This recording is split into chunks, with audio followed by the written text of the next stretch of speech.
today's episode, we've traveled all the way to Hawaii to get our hands on fresh taro, ube, and Okinawan sweet potatoes.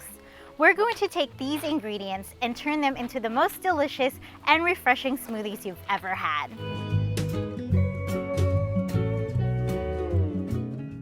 I wanted to create this video to show people firsthand the main differences between taro, ube, and sweet potatoes. To begin, I had to get a hold of these produce first. I knew that ube is a winter crop and can be found in the Asian stores on the island from November to February.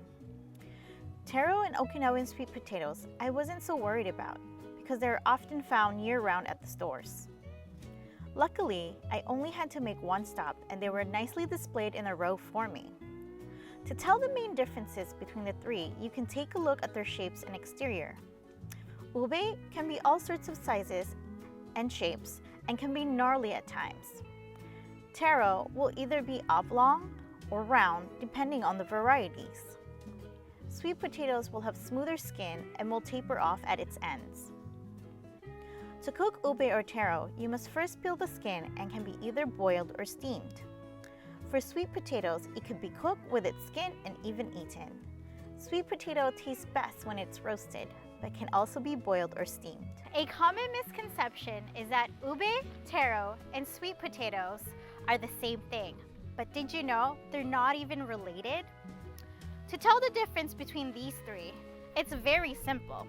If you look at the outside of a taro, at the very top where the plant used to grow, you can see all these different rings.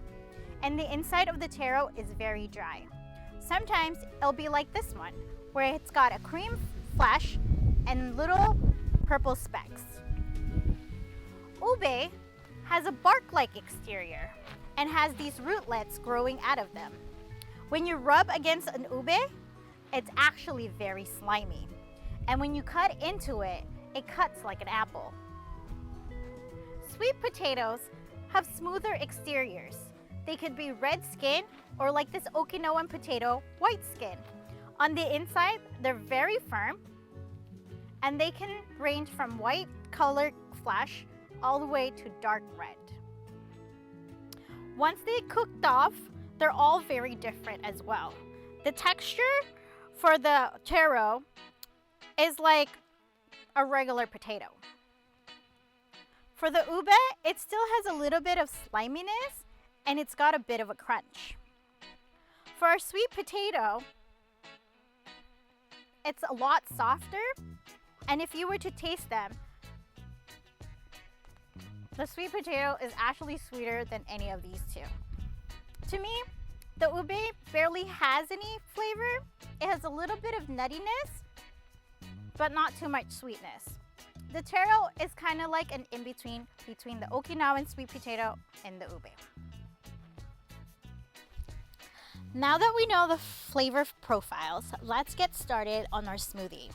For this recipe, we're gonna need 1 to 2 cups of ice, half a cup of the taro, ube, or sweet potatoes, 1/4 cup of coconut milk, 1/4 cup of water, and at least 3 tablespoons of condensed milk. You can add more or less depending on your sweetness preference. And for a container, we'll have aside our boba in a mason jar. Let's get started.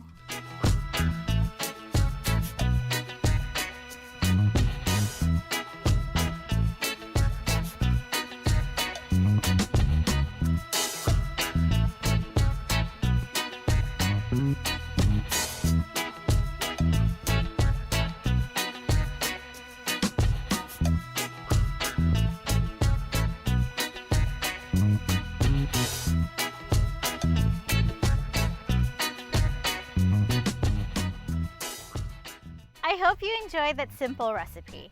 Now that we have our smoothies ready, let's give it a try. This is taro. It is so creamy and coconutty. This one here is the ube.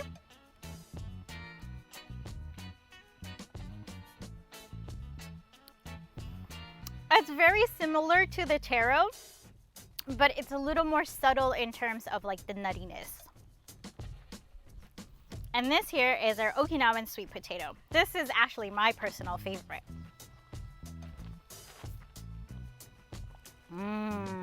If you like this video, please subscribe and hit the like button below. Until next time, stay hungry. Kain tayo.